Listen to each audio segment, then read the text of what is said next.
नमस्कार विद्यार्थी मित्रांनो, एमपीएससी ट्रिक्स या यूट्यूब चॅनलवर तुमचं स्वागत। मी अजय कुमार गोसावी। आज आपण चालू घडामोडी 2025 मध्ये काही महत्त्वाचे प्रश्न बघणार आहोत। त्या प्रश्नाला आपण सुरुवात करूया। लेक्चरला सुरुवात करण्यापूर्वी तुम्ही जर आपला अँड्रॉइड ॲप डाउनलोड केलं नसेल तर ते नक्की करा। डिस्क्रिप्शन बॉक्समध्ये तुम्हाला त्याची लिंक मिळेल।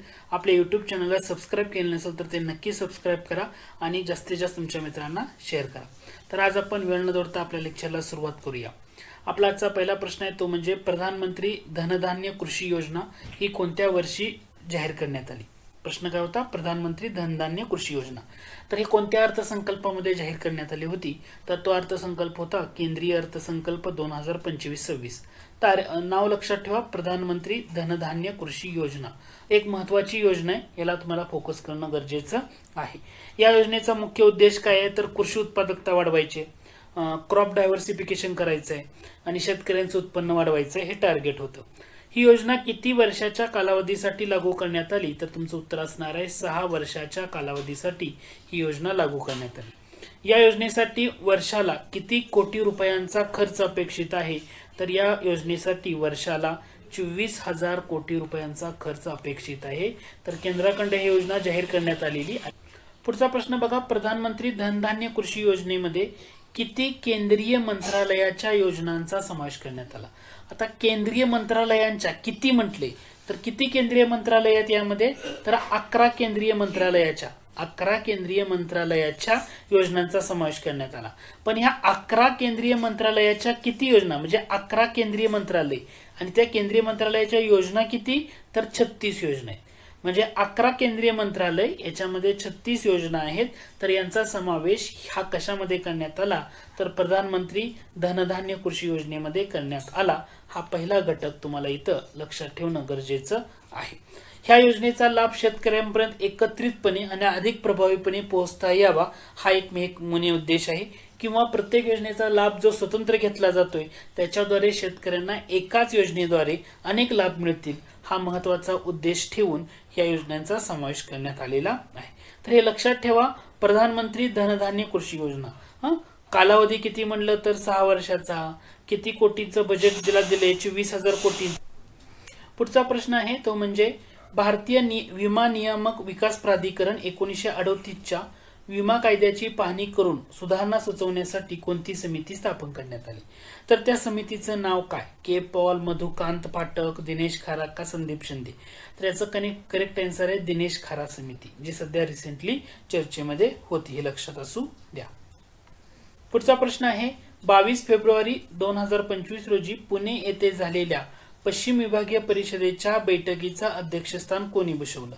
आता जी विभागीय परिषद असते ना, या विभागीय परिषदेचा अध्यक्ष कोण बसवतात? तर केंद्रीय गृहमंत्री बसवतात। मग सध्या केंद्रीय गृहमंत्री कोण आहेत? अमित शहा। तर अमित शहा यांनी या पश्चिम विभागीय परिषदेच्या बैठकीचं अध्यक्षस्थान बसवलं। इथं पश्चिम का बरं दिलंय? कारण महाराष्ट्र हा पश्चिम विभागीय परिषदेमध्ये येतो आणि त्यासाठी आपल्याला ते इम्पॉर्टंट आहे। कधी पार पडली ही परिषद? 22 फेब्रुवारी 2025 रोजी ही परिषद पार पडलेली होती। हे तुम्हाला इथं लक्षात येणं गरजेचं आहे। ओके, बरं ही परिषद कुठं पार पडली? तर ही परिषद पार पडली पुण्याला। ओके, मग आतापर्यंत पुण्याला किती परिषदा झाल्या? तर ही एकूण कितवी परिषद होती? पश्चिम विभागीय परिषदेची 27वी परिषद होती। आणि प्रत्येक वेळी 27व्या परिषदेपैकी पुण्यामध्ये कितव्यांदा पार पडली? तर पुण्यामध्ये पहिल्यांदा ही परिषद झाल्यामुळं ही न्यूज चर्चेमध्ये होती। कारण या अगोदर पश्चिम विभागीय परिषदेच्या महाराष्ट्रातल्या ज्या परिषदा होत्या, महाराष्ट्रात जेवढ्या परिषदा झाल्या त्यातल्या त्या सगळ्या मुंबईला पार पडत होत्या। पण पहिल्यांदा असं झालं की पश्चिम विभागीय परिषदेची परिषद पुण्यामध्ये पार पडली, त्याच्यामुळे या परिषदेला आणखी महत्त्व आहे। हे तुम्हाला इथं लक्षात येणं गरजेचं आहे। पुढच्या प्रश्नाकडे जाण्या अगोदर तुम्ही जर आपला अँड्रॉइड ॲप डाउनलोड केलं नसेल तर ते नक्की करा। MPSC tricks bye Ajay Kumar या नावानं आपलं अँड्रॉइड ॲप्लिकेशन आहे। गुगल प्ले स्टोअरवर जाऊन तुम्ही ते डाउनलोड करू शकता किंवा आपला त्या ठिकाणी कोर्स आहे संपूर्ण चालू घडामोडी कोर्स। त्याच्यामध्ये जानेवारी 2020 ते डिसेंबर 2025 पर्यंतच्या घडामोडी तुम्हाला बघायला मिळतील। या कोर्समध्ये कालावधी 1.5 वर्ष आहे। प्रत्येक लेक्चर किती वेळा पाहता येईल, जसं महिना कव्हर होईल तसं आपण त्या ठिकाणी प्रश्नोत्तराच्या स्वरूपामध्ये त्या ठिकाणी घडामोडी कव्हर करतोय। फी मात्र 149 रुपये आहे। तुम्ही हे ॲप्लिकेशन नक्की डाउनलोड करा गुगल प्ले स्टोअरवरनं किंवा डिस्क्रिप्शन बॉक्समध्ये मी लिंक देतोय, त्या लिंकवर क्लिक करून सुद्धा तुम्ही ते ॲप्लिकेशन डाउनलोड करू शकता। ठीक आहे। पुढचा प्रश्न आहे 17 फेब्रुवारी 2025 रोजी भारताचे 26वे मुख्य निवडणूक आयुक्त म्हणून कोणाची नेमणूक झाली. आता भारताचे 26वे मुख्य निवडणूक आयुक्त म्हणून कोणाची नेमणूक झाली आहे सध्या चर्चेत होते, ते म्हणजे ज्ञानेश कुमार. मग 25वे निवडणूक आयुक्त कोण होते, राजीव कुमार, आणि हे काय झाले, निवृत्त झाले, 25वे होते आणि त्यांच्या जागी ज्ञानेश कुमार यांची नेमणूक झाली.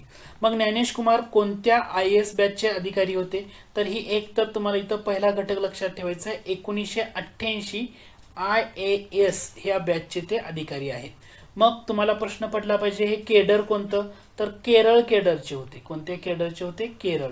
हा घटक तुम्हाला इथं लक्षात ठेवणं गरजेचं आहे. ठीक आहे, हे घटक नक्की लक्षात ठेवा बरं का, परीक्षेसाठी इम्पॉर्टंट आहे. हा जो मुद्दा आहे ना तो जास्त. आणि कितवे होते सध्या आहे ते 26वे. 25वे कोण, राजीव कुमार यांच्या जागी त्यांनी नेमणूक झालेली आहे. जसं केंद्रीय निवडणूक आयोग बघितला तसं 24 जानेवारी 2025ला जे महाराष्ट्र राज्य निवडणूक आयुक्त म्हणून कोणाची नेमणूक करण्यात आली आणि ते सुद्धा व्यक्ती सध्या चर्चेमध्ये होती. तर महाराष्ट्र राज्य निवडणूक आयुक्त म्हणून ऑप्शन बघा, यामध्ये करेक्ट आन्सर येतं दिनेश वाघमारे. याचं करेक्ट आन्सर काय आहे, दिनेश वाघमारे यांची नेमणूक झाली. जे वैद्यकीय शिक्षण विभागाचे अतिरिक्त मुख्य सचिव होते त्यांची नेमणूक झाली. 5 वर्षांचा कालावधी त्यांना या ठिकाणी मिळेल. महाराष्ट्र राज्य निवडणूक आयोगाची स्थापना कोणत्या वर्षी झालेले, 1994 मध्ये झालेले. आणि दुसरं म्हणजे हा जो महाराष्ट्र राज्य निवडणूक आयोग असतो तो किती सदस्यीय असतो असं जर विचारलं तर एक लक्षात ठेवा, तो 1 सदस्यीय असतो. याच्यामध्ये इतर 2 सदस्य मदतीला असं नसतं, 1 सदस्यीय तो आयोग असतो. हे तुम्हाला इथं लक्षात ठेवणं गरजेचं आहे. म्हणून दिनेश वाघमारे हे महाराष्ट्र राज्य निवडणूक आयुक्त आणि जे केंद्रीय निवडणूक आयुक्त आहेत ते ज्ञानेश कुमार, हे दोन्ही नावं तुम्ही लक्षात ठेवा. पुढचा प्रश्न आहे केंद्र सरकारने मंजूर केलेले 3 नवीन फौजदारी कायदे. तर हे लक्षात ठेवा, फौजदारी कायदे देशात कधीपासून लागू झाले, तर ते 1 जुलै 2024 पासून 3 फौजदारी कायदे लागू झाले होते.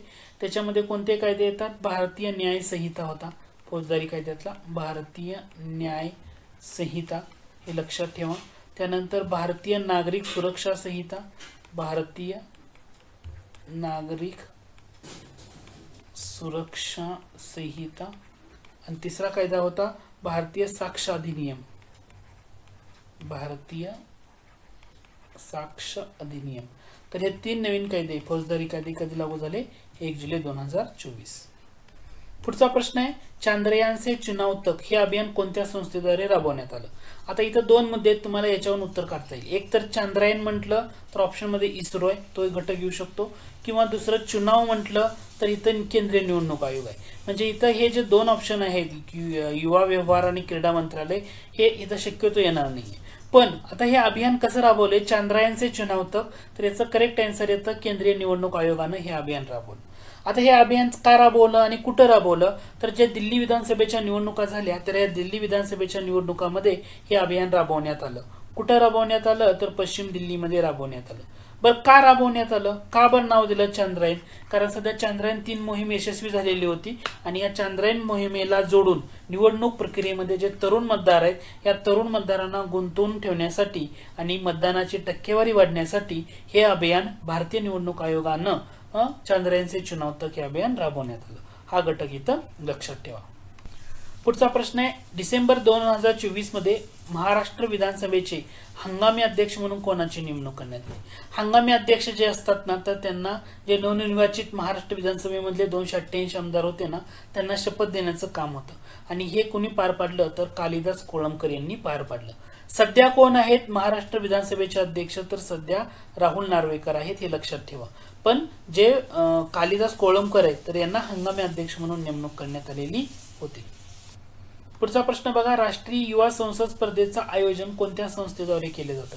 राष्ट्रीय युवा संसद परिषद ही कोणाद्वारे, इलेक्शन कमिशन नाहीये, दूरदर्शन नाहीये, राष्ट्रीय युवा परिषद सुद्धा नाहीये. याचं आयोजन केलं जातं केंद्रीय शिक्षण मंत्रालयाच्या वतीनं केलं जातं आणि 10 जानेवारी 2025ला नवी दिल्लीमध्ये याचं बक्षीस वितरण समारंभ पार पडलं आणि ह्या स्पर्धेचा विजेता होता IIT खरगपूर मधलं कॉलेज, IIT खरगपूर मधलं महाविद्यालय, ते म्हणजे PM श्री विद्यालय केंद्रीय विद्यालय, हे विजेता ठरलं. PM श्री केंद्रीय विद्यालय IIT खरगपूर 2025 मध्ये. ठीक आहे, हे लक्षात ठेवा. दुसरं म्हणजे आपल्या ऍप्लिकेशनवर आणखी एक महत्त्वाचा कोर्स आहे, तो म्हणजे संयुक्त गट ब आणि गट क पूर्व 2025 साठी. यामध्ये एकूण महत्त्वाचे 6 विषय आहेत: भूगोल, इतिहास, अर्थशास्त्र, राज्यशास्त्र, चालू घडामोडी, सामान्य विज्ञान. तर या कोर्समधला हे 6 विषय, यामधले महत्त्वाचा घटक आपण या कोर्समध्ये कव्हर करतोय. फक्त गणित बुद्धिमत्तेचं 20 मार्क आहेत ना, ते सोडून जो 80 मार्काची तयारी तुम्हाला या कोर्सच्या माध्यमातून करण्यात येते. कालावधी 6 महिन्याचा आहे. यामध्ये तुम्हाला प्रत्येक लेक्चर किती वेळा पाहता येईल आणि याची फी सध्या डिस्काउंट ऑफर आहे, त्याचा तुम्ही लाभ घ्या. याची फी फक्त आहे 399 रुपये. 399 रुपयामध्ये तुम्ही हा सगळा घटक त्या ठिकाणी अभ्यासू शकता परीक्षेच्या दृष्टीनं. तर संयुक्त गट ब आणि गट क पूर्व परीक्षेसाठी तुम्हाला त्याचा लाभ होईल. तर डिस्काउंट ऑफर आहे, त्याचा लाभ घ्या, कारण डिस्काउंट ऑफर ही थोड्याच कालावधीसाठी आहे. त्याच्यानंतर याची फी 499 रुपये होणार आहे. तर लवकरात लवकर याचा लाभ घ्या आणि जास्तीत जास्त तुमच्या मित्रांना शेअर करा. आणि हे कुठं पाहायला मिळेल, तर आपल्या अँड्रॉइड ॲपवर पाहायला मिळेल, MPSC tricks bye Ajay Kumar. आणि हे ॲप्लिकेशन गुगल प्ले स्टोअरवरून असं सर्च करा किंवा डिस्क्रिप्शन बॉक्समध्ये लिंक देतोय, त्यावर क्लिक करून सुद्धा तुम्ही ते ॲप्लिकेशन डाउनलोड करू शकता. पुढचा प्रश्न आहे, विमान वाहतूक अधिनियम 2024 हा कधी लागू झाला? विमान वाहतूक अधिनियम 2024 हा 1 जानेवारी 2025 रोजी लागू करण्यात आला. या कायद्याचा उद्देश काय? देशामधलं जे विमान डिझाईन असेल किंवा उत्पादन सुविधा असेल तर ते अलग सुलभ करणं आणि वाहतूक क्षेत्राला प्रोत्साहन देणं, याच्यासाठीचा तो अधिनियम आहे. लक्षात ठेवा, 1 जानेवारी 2025. पुढचा प्रश्न आहे, संयुक्त राष्ट्र संघटनेनं 2025 हे वर्ष काय म्हणून घोषित केलं? सध्या चर्चेतला मुद्दा होता. तर संयुक्त राष्ट्र संघटनेनं 2025 हे वर्ष, आता आंतरराष्ट्रीय लोकशाही वर्ष, महिला सक्षमीकरण वर्ष, आंतरराष्ट्रीय हिमवर्षाव संवर्धन वर्ष. तर हे तुमचं करेक्ट आन्सर काय असणार आहे? तर आंतरराष्ट्रीय हिमवर्षाव संवर्धन वर्ष हे म्हणून घोषित केलेला आहे. याच्यामध्ये दरवर्षी कोणता दिवस हा जागतिक हिमवर्षाव म्हणजे वर्ल्ड जागतिक हिमवर्षाव दिन किंवा वर्ल्ड डे फॉर ग्लेसरीज असं जाहीर केला, साजरा केला जातो. म्हणजे असा जर प्रश्न विचारला, दरवर्षी जागतिक हिमवर्षाव दिन कधी साजरा होतो, तारीख काय येते त्याची? तर हिमवर्षाव दिन हा कधी साजरा केला जातो दरवर्षी? तर हा केला जातो 21 मार्चला. हा घटक लक्षात असू द्या. तर हे 2025 हे वर्ष आंतरराष्ट्रीय हिमवर्षाव संवर्धन वर्ष म्हणून घोषित केलं. कुणी केलं? संयुक्त राष्ट्र संघटनेनं. हे तुम्हाला लक्षात ठेवणं गरजेचं आहे. पुढचा प्रश्न आहे, भारतात पहिला लोकपाल दिन कोणत्या दिवशी साजरा करण्यात आला? तर दिन विशेष मधलेच महत्वाचं आहे की पहिल्यांदा लोकपाल दिन हा साजरा करण्यात आला आणि तो कधी केला? 2025 मध्ये. ऑप्शन बघा, तर तुम्हाला 24 ऑप्शन तिथे येणार नाहीये. करेक्ट आन्सर जर तुम्ही याचं बघितलं तर याचं करेक्ट आन्सर येतं 16 जानेवारी 2025 ला. लक्षात ठेवा बरं का, भारतात एखादी न्यूज जेव्हा पहिल्यांदा घडत असेल तर MPSC मध्ये त्यावर प्रश्न विचारला जातो. आणि भारतात पहिल्यांदा लोकपाल दिन साजरा करण्यात आला 16 जानेवारी 2025 रोजी. ओके, हे तुम्हाला लक्षात ठेवा. कुठं साजरा करण्यात आला? तर नवी दिल्लीमध्ये साजरा करण्यात आला. नवी दिल्लीमध्ये जे लोकपाल सेंटर आहे ना, त्या ठिकाणी याचं आयोजन करण्यात आलं होतं. कुठं? लोकपाल सेंटर या ठिकाणी. आणि कार्यक्रमाचे अध्यक्ष कोण होते? तर न्यायमूर्ती संजीव खन्ना हे त्याचे अध्यक्ष होते. कोण? न्यायमूर्ती संजीव खन्ना या कार्यक्रमाचे अध्यक्ष होते. हे तुम्हाला इथं लक्षात ठेवणं गरजेचं आहे. मग प्रश्न असा विचारला, लोकपाल आणि लोकायुक्त कायदा हा कधीचा आहे? 2013चा कायदा आहे. कायदा कधी लागू झाला होता? 16 जानेवारी 2014 लागू झाला होता.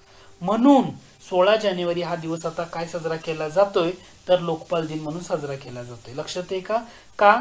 तर हा जो लोकपाल कायदा होता ना, लोकपाल आणि लोकायुक्त कायदा 2013, तर हा कधी लागू झाला होता? 16 जानेवारी 2014 लागू झाला. म्हणून ही 16 जानेवारीची जी तारीख आहे तर ही लोकपाल दिन म्हणून साजरा करण्यात येते. आणि हा कायदा लागू झाल्याच्या दिवशीच लोकपाल दिन साजरा करण्याची सुरुवात झालेली आहे. तर हा घटक लक्षात आला का? यावर तुम्ही थोडंसं फोकस करा. ठीक आहे. पुढचा प्रश्न आहे, अमेरिकेतल्या कोणत्या राज्यानं ऑक्टोबर महिना हिंदू वारसा दिन म्हणून साजरा करणारं जे विधेयक आहे त्यावर स्वाक्षरी केली? मग लक्षात घ्या, अमेरिकेतल्या एका राज्यानं ऑक्टोबर महिन्याला हिंदू वारसा दिन म्हणून साजरा करण्याची घोषणा केली आहे. ते विधेयक होतं आणि त्याच्यावर स्वाक्षरी केली. म्हणजे इंटरेस्टिंग गोष्ट आहे आणि हे तुम्हाला लक्षात ठेवायचं आहे. परीक्षेच्या दृष्टीनं तर याचं करेक्ट, कारण आंतरराष्ट्रीय घडामोडी हा टॉपिक आपल्या सिलेबसमध्ये येतो, त्याच्यामुळे हा घटक महत्त्वाचा. याचं करेक्ट आन्सर येतं जॉर्जिया. म्हणजे अमेरिकेमधलं जॉर्जिया या राज्याचे गव्हर्नर आहेत ब्रायन केम्प. त्या गव्हर्नरचं नाव काय आहे, त्यांनी यावर स्वाक्षरी केली. ब्रायन केम्प हे गव्हर्नर आहेत ना, तर त्यांनी या विधेयकावर स्वाक्षरी केली. कधी? 8 जानेवारी 2025 रोजी. कधी? 8 जानेवारी 2025 रोजी. ऑक्टोबर महिना हा अधिकृतपणे तर हिंदू वारसा दिन महिना म्हणून घोषित केलेला आहे. लक्षात ठेवा, परीक्षेच्या दृष्टीने हे महत्वाचं आहे. एवढे घटक तुम्ही फोकस करणं अपेक्षित आहे. पुढचा प्रश्न आहे तेलंगणा सरकारने, याला पहिला फोकस करा. दुसरा मुद्दा येतो कोणाच्या जयंतीनिमित्त 3 जानेवारी महिला शिक्षक दिन म्हणून साजरा करण्याचा निर्णय घेतला. आता महिला शिक्षक दिन 3 जानेवारीला जाहीर करण्याचा निर्णय घेतलाय. कोणी? तेलंगणा राज्य सरकारनं जाहीर घेण्याचा निर्णय घेतलाय. तर ही कोणाची जयंती आहे? आता तुम्हाला हे सांगायची गरज आहे का की सावित्रीबाई फुले, आपल्या भारतातल्या पहिल्या महिला शिक्षिका म्हणून ज्यांना आपण ओळखतो, सावित्रीबाई फुले यांची जयंती असते 3 जानेवारीला. तर तो 3 जानेवारी हा महिला शिक्षक दिन म्हणून साजरा करण्याचा निर्णय घेतलाय. परीक्षेला तुम्हाला असं विचारलं 3 जानेवारी 2025ला ही न्यूज चर्चेमध्ये आलेली होती. तर हे तेलंगणा सरकारनं निर्णय घेतल्यामुळे ही न्यूज महत्वाची होती. तुम्ही इथं फोकस करू शकता. ठीक आहे. पंडिता रमाबाई, इंदिरा गांधी तर येणारच नाही किंवा महिला शिक्षक दिनामध्ये झाशीची राणीचा संबंध येणार नाही. पंडिता रमाबाई यांचं योगदान महत्वाचं आहे. म्हणजे शारदा सदन असेल किंवा इतर संस्थेच्या माध्यमातून त्यांनी बरंचसं काम केलेलं आहे. हा घटक महत्वाचा आहे. पण याचं करेक्ट आन्सर येतं सावित्रीबाई फुले. ठीक आहे. दुसरं म्हणजे आपण असं एक्झाम ओरिएंटेड जे महत्त्वाचे प्रश्न आहेत तर ह्या सिरीजमधून कव्हर करतोय. तर जास्तीत जास्त तुमच्या मित्रांना शेअर करा. तुम्हाला लेक्चर आवडत असेल तर लाईक करायला विसरू नका. कमेंट करा की तुम्हाला आणखी काय हवं आहे काय नको, म्हणजे त्या गोष्टी माझ्यापर्यंत पोहोचतील. आणि आपलं जे अँड्रॉइड ॲप्लिकेशन आहे तर ते अँड्रॉइड ॲप्लिकेशन डाउनलोड करा. वेगवेगळे कोर्सेस आहेत, त्याचा तुम्ही नक्की लाभ घ्या. ठीक आहे. तर आज आपण इथं थांबूया. पुढच्या लेक्चरमध्ये काही महत्त्वाचे असेच इम्पॉर्टंट प्रश्न आपण कव्हर करूया. ओके. थँक्यू.